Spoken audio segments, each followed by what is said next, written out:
राजनीति में कोई किसी का नहीं होता। आज इसके साथ तो कल उसके साथ। नेता उगते सूरज को सलाम करते हैं। राजनेताओं को दलीय निष्ठा की बजाय सत्ता सुख भोगने की चाह होती है और इसीलिए सालों तक दूसरे दल को कोस कोस कर सत्ता पाने वाले सत्ता में बने रहने के लिए उसी दल में शामिल हो जाते हैं, जिससे वो सालों तक लड़ाई लड़ते हैं। राजनीति की राह कब कौन बदल ले ये कोई नहीं जानता। एक झटके में कब किसकी राजनीतिक विचारधारा बदल जाए ये भी कोई नहीं जानता। और आज का सियासी परिवेश कुछ ऐसा ही नजर आता है। नमस्कार, मैं हूं अदिति नागर और आप देख रहे हैं पॉलिटिकल कॉरिडोर। आज बात होगी उसी सियासी कॉरिडोर की जिसके जरिए नेता अपनी सियासी राह बदल रहे हैं। देश की सबसे पुरानी पार्टी और उसके दिग्गज एक एक करके पार्टी छोड़ रहे हैं। कांग्रेस में मानो जैसे पतझड़ का मौसम आ गया है और कांग्रेस का एक एक करके पत्ते झड़ते नजर आ रहे हैं।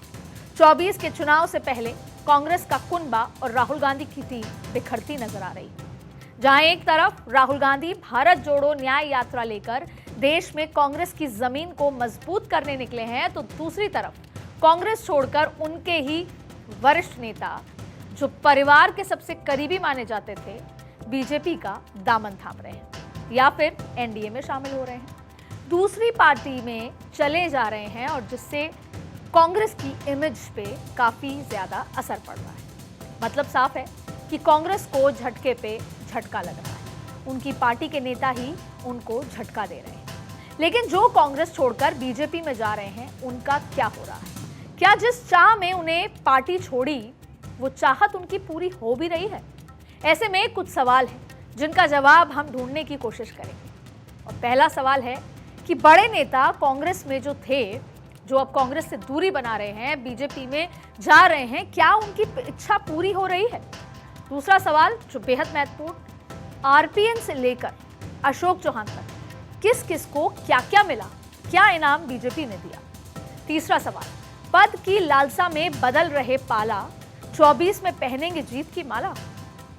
चौथा सवाल, कांग्रेस को जो ये बड़े झटके मिल रहे हैं, 24 में कितने पर जाकर कांग्रेस अटकेगी? पांचवा सवाल, बड़े नेता कह रहे हैं कांग्रेस को अलविदा, क्या मोदी पर है फिदा या है इसके पीछे कोई और मंशा? ये तमाम सवाल हैं जिनका जवाब आज ढूंढने के लिए हम निकले हैं। प्रधानमंत्री मोदी ने 24 में 400 पार का नारा दे दिया और उसे पूरा करने के लिए बीजेपी नॉर्थ टू साउथ अलग अलग रणनीति पर हर मोर्चे पर काम कर रही है। बीजेपी में आने वाले नेताओं का तांता लगा रहा है। बीजेपी में लगातार अलग अलग पार्टियों से, खास तौर पे कांग्रेस से लगातार नेता आ रहे हैं और भारतीय जनता पार्टी में उन्हें शामिल करने में जरा भी देरी नहीं की जा रही। 24 में प्रचंड जीत के लिए हर राज्य में बीजेपी को अच्छा प्रदर्शन करना होगा। ये पार्टी अच्छी तरह से जानती है। ऐसे में क्या महाराष्ट्र, क्या राजस्थान और क्या मध्य प्रदेश, क्या कर्नाटका, सभी राज्यों से अलग अलग पार्टियों के कई बड़े नेताओं को पार्टी में शामिल करने का सिलसिला जारी है और अटकलें लगाई जा रही हैं कि कांग्रेस से कई और बड़े नेता अभी 24 के चुनाव से पहले बीजेपी में शामिल हो सकते हैं, चाहे फिर वो राजस्थान हो, महाराष्ट्र, ऐसे तमाम लंबी फहरिस्त है। बीजेपी ने अपनी चुनावी स्ट्रैटेजी को पिछले कई इलेक्शन से बदल दिया है और आप देखें, पुरानी बीजेपी, नई बीजेपी, स्ट्रैटेजी में काफी बदलाव है। जीत के पथ पर सवार बीजेपी अटल अडवाणी युग से बाहर आ चुकी है। बीजेपी की जब भी बात होती है तो इसे दो युगों में बांटकर देखा जाता है। एक अटल अडवाणी का ग्रुप है और दूसरा मोदी शाह का युग है। अटल अडवाणी युग में पार्टी ने जो कोशिश की थी, पार्टी ने अपना पैर जमाने शुरू किए थे और गठबंधन की राजनीति की थी। हालांकि ये वही स्ट्रैटेजी है जो मोदी शाह के युग में हो रही है। यही राजनीति मोदी शाह के युग में भी हो रही है, लेकिन इसके पीछे कोई मजबूरी नहीं है। राजनीतिक पंडितों का यह कहना है कि अटल अडवाणी युग में बीजेपी अपने से छोटे सहयोगियों के रूप में उनको जब क्षेत्रीय दलों को अपने साथ जोड़ती थी तो उनको ऊपर का दर्जा दिया करती थी और तैयार थी। पूरे नॉर्थ टू साउथ अगर कोई रीजनल पार्टीज आती हैं तो दर्जा ऊपर का देने के लिए भी पार्टी तैयार थी। वहीं मोदी शाह के युग में पार्टी अब अपने से छोटे दलों को जोड़ती जरूर है, ये मानती है कि साथ आए कुनबा एनडीए का बड़ा हो, लेकिन छोटा बनने को तैयार नहीं है। और इसके पीछे सिंपल सी बात है, आंकड़े। भारतीय जनता पार्टी के पास जो बड़ी संख्या में सांसद हैं, आंकड़े बड़े हैं, इसलिए वो तैयार नहीं है कि वो शर्तों पर गठबंधन करे या खुद छोटा बन के रहे। अब ऐसे में बीजेपी दूसरे दलों के नेताओं को अपने में शामिल कराती है, लेकिन अपनी शर्तों पर। और इसका उदाहरण एक आंकड़े में आपको बता देते हैं। पिछले 5 सालों में बीजेपी में 63 नए नेता, दूसरी पार्टियों के नेता, जिनमें से 50 से ज्यादा अभी हाशिए पर हैं। 7 नेता ही मंत्री या विधायक हैं। कांग्रेस छोड़कर बीजेपी में गए अधिकतर नेताओं को प्रदेश कार्य समिति में, तो कुछ को जिला संगठन में समायोजित किया गया है। कोई पूर्व विधायकों अगर बात करें तो कई पूर्व विधायकों को तो टिकट तक नहीं मिला, लेकिन अब वो आ चुके हैं, इसलिए वो डिफेंस में यही कहते हैं कि हमें सम्मान दिया जा रहा है। लेकिन जाहिर तौर पे जब आप अपनी एक पुरानी पार्टी जिसके साथ अब सालों सालों उसको छोड़कर आते हो, तो आप सीधा सीधा किसी मंशा पद के लालसा में आते हैं। अब आरपीएन सिंह, जो कभी कांग्रेस काल में कई मंत्री पद संभाल चुके हैं, करीबी होते थे गांधी परिवार के, उन्हें बीजेपी ने इस बार राज्यसभा का टिकट दे दिया। वो काफी लंबे पहले इस समय आ चुके थे, लेकिन इस बार उनको राज्यसभा का टिकट दिया गया। अटकलें थी कि लोकसभा जाएंगे या राज्यसभा, लेकिन भारतीय जनता पार्टी मानती है कि उनके इलाके में उनका वर्चस्व है, राज्यसभा दिए जाने से उस इलाके में उनका vote bank Bharatiya Janata party के खेमे में आ जाएगा। जितिन प्रसाद, जो राहुल गांधी के करीबी थे, आज वो उत्तर प्रदेश सरकार में मंत्री हैं।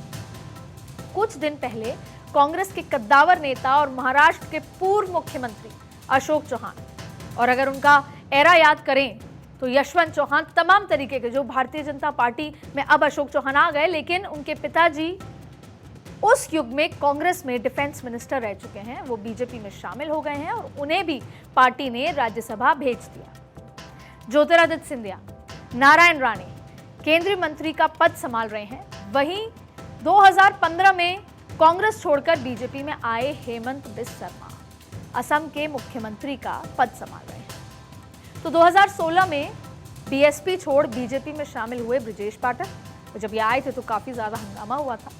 यूपी के डिप्टी सीएम पद पर हैं। पूर्वोत्तर में पेमा खांडू अरुणाचल के सीएम हैं, और पेमा खांडू 2016 में पीपीए के 32 विधायकों को साथ लेकर भाजपा में शामिल हुए थे। कैप्टन अमरिंदर सिंह, सुनील जाखड़, विजय बहुगुणा, एसएम कृष्णा, किरण रेड्डी, ऐसे कई बड़े नेता हैं और अनुभवी नाम हैं जिन्होंने कांग्रेस का साथ छोड़कर बीजेपी का दामन थामा था, लेकिन सबको वो इनाम नहीं मिला जिसकी चाह में वो मनभेद कर कमल के साथ आए थे। बीते 10 सालों में कांग्रेस छोड़ने वाले नेताओं की फहरिस्त काफी लंबी है। बीजेपी कांग्रेस छोड़ने वाले नेताओं की पहली पसंद है, क्योंकि वो पिछले 10 साल से सत्ता में हैं और 2024 के लोकसभा चुनाव में भी कोई और दल या समूह उस सत्ता के से आसपास नजर नहीं आ रहा और सत्ता से बेदखल करने की स्थिति में फिलहाल दिखाई नहीं दे रहा, जो बीजेपी को टक्कर दे सकता है। यानी सीधा सीधा कि अभी अगले 5 साल 10 साल भारतीय जनता पार्टी सत्ता में नजर आ रही है, और यही वजह है कि नेता विचारधारा छोड़, इतिहास छोड़, पुराना कनेक्शन छोड़ भारतीय जनता पार्टी में शामिल हो रहे हैं। ऐसा नहीं है कि बीजेपी से नेताओं का मोह भंग नहीं हुआ है, बीजेपी से भी कई नेता छोड़कर दूसरी पार्टी में गए हैं। बीजेपी में कभी कभी नाराजगी और कभी बेहतर भविष्य को लेकर, बेहतर प्लेसमेंट को लेकर नेताओं ने राहें अपनी अलग की हैं, लेकिन वो राजनीतिक अस्तित्व नहीं बचा पाए। और कहीं ना कहीं इस बात से बीजेपी के नेताओं को कॉन्फिडेंस भी आता है, और कहीं ना कहीं कई कार्यकर्ता डरते हैं कि अगर हम छोड़ के गए तो ना जाने हमारा क्या होगा। कुछ नाम आपको गिनवा ही देते हैं। 2009 में कल्याण सिंह ने पार्टी छोड़ी, लेकिन 2014 में उनकी वापसी और राजस्थान के गवर्नर के रूप में शपथ ग्रहण की थी। जसवंत सिंह दूसरा बड़ा नाम, जिन्होंने 2014 में पार्टी का साथ छोड़ा। अटल बिहारी वाजपेयी सरकार में वित्त मंत्री और विदेश मंत्री रहे थे। यशवंत सिन्हा ने 2018 में बीजेपी का साथ छोड़ा, लेकिन उसके बाद उनकी राजनीतिक कद में कितना इजाफा हुआ ये हर कोई जानता है। बीजेपी छोड़ने वालों की भी लिस्ट में कई नाम हैं, लेकिन उसे पार्टी पर कोई असर फिलहाल पड़ता नजर नहीं आया, या जब उन्होंने छोड़ी तो नजर नहीं आया। वहीं उसके उलट कांग्रेस की हालत खराब होती चली जा रही है। लेकिन एक बात और, भले ही बाहर के नेता आ रहे हैं और भारतीय जनता पार्टी का कुनबा बड़ा हो रहा है, लेकिन कहीं ना कहीं जो वहां बीजेपी के जो कार्यकर्ता हैं वो बोल भले ही नहीं पा रहे, लेकिन कहीं ना कहीं उन्हें तकलीफ होती नजर आ रही है। बीजेपी ने अपनी स्थापना से अब तक हमेशा अपने चाल, चरित्र और चेहरे के बारे में संवेदनशीलता दिखाई है, विचारधारा की बात की है, एक सोच के साथ पार्टी बनाई और पार्टी को आगे ले जाने की बात की है।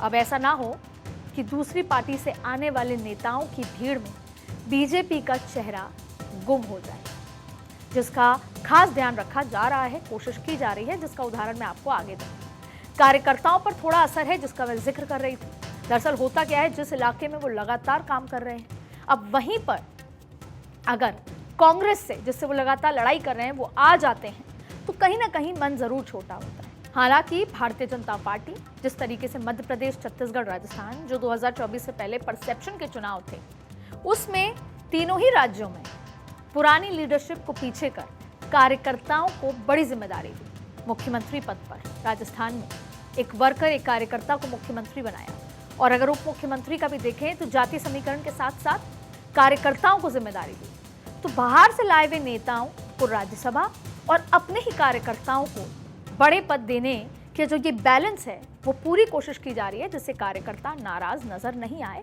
और एक मोटिवेशन रहे कि अगर निष्ठा के साथ पार्टी में काम किया तो क्या पता कभी मुख्यमंत्री की लॉटरी लग जाए। वहीं दूसरी तरफ कांग्रेस के कंधे गिरे हुए नजर आ रहे हैं। कांग्रेस पार्टी के अंदर अभी जो हलचल है वो हाल फिलहाल से नहीं है, बल्कि अंतर्कलह की वजह से काफी सालों से, जिसको सोनिया गांधी, राहुल गांधी और अब मल्लिकार्जुन खड़गे लगातार रोकने में सक्षम नहीं नजर आ रहे। सोनिया गांधी के साथी कैप्टन अमरिंदर सिंह, गुलाम नबी आजाद, ये तमाम वो नाम है जो बड़े दिग्गज थे, जो विचारधारा थे पार्टी की, जो दिशा और दशा तय करते थे।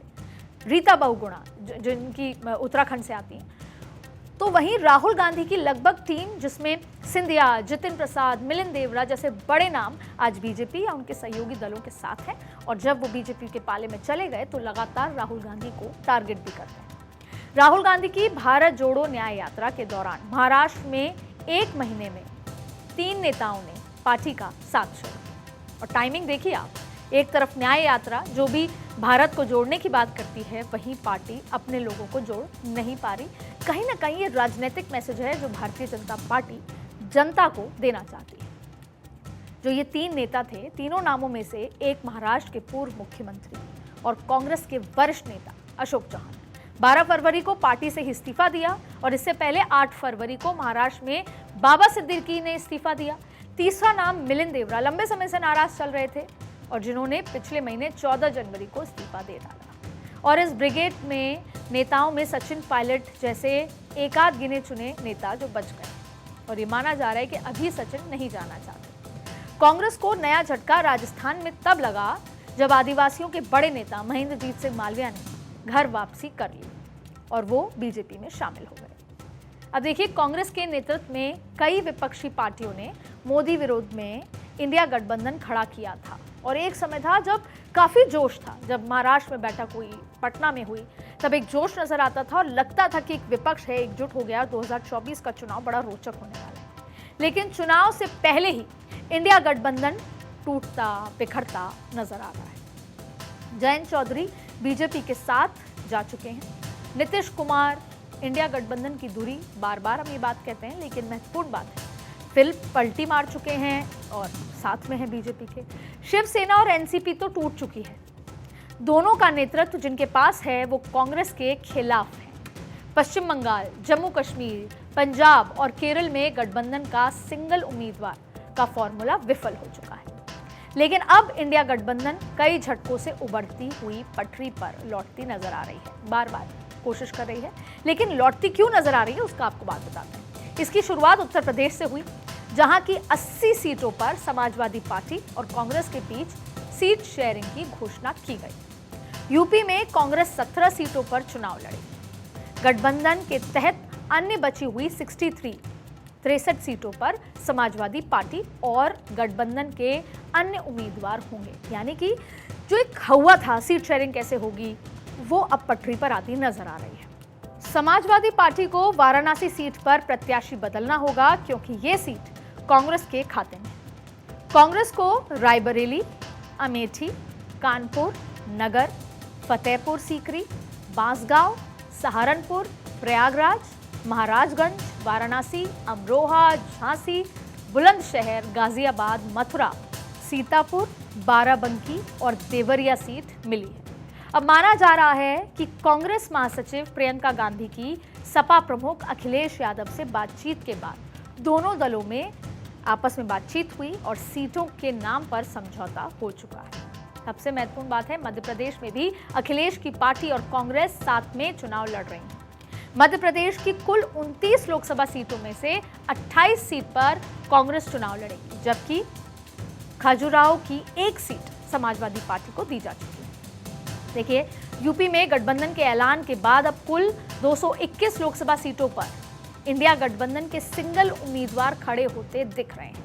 लेकिन एक बड़ी बात यहाँ पे है कि जब हम लगातार इंडिया गठबंधन की सीट शेयरिंग का आंकड़े कैसे होगा, कौन साथ होगा, ये सवाल करते हैं, तो एक बड़ा सवाल ये भी है कि एनडीए में जो इतना बड़ा कुनबा है और इतनी बड़ी जो पूरा गठबंधन है, इसमें सीट शेयरिंग को लेकर कोई सवाल नहीं उठा, क्योंकि ये भी एक बड़ा मुद्दा है कि भारतीय जनता पार्टी कौन कौन सी सीटों को दूसरे दलों को देना पसंद करेगी और दूसरे दल क्या उन सीटों पर राजी हो जाएंगे, ये भी एक बड़ा सवाल है। देखिए, ऐसे में वो कौन कौन से राज्य में जो जहां सिंगल उम्मीदवारों को, जैसे हम कांग्रेस का क्योंकि जिक्र कर रहे हैं, तो सवाल ये उठता है कि कौन कौन से राज्य में जहां सिंगल उम्मीदवारों को हरी झंडी दे दी गई है कांग्रेस और इंडिया गठबंधन में।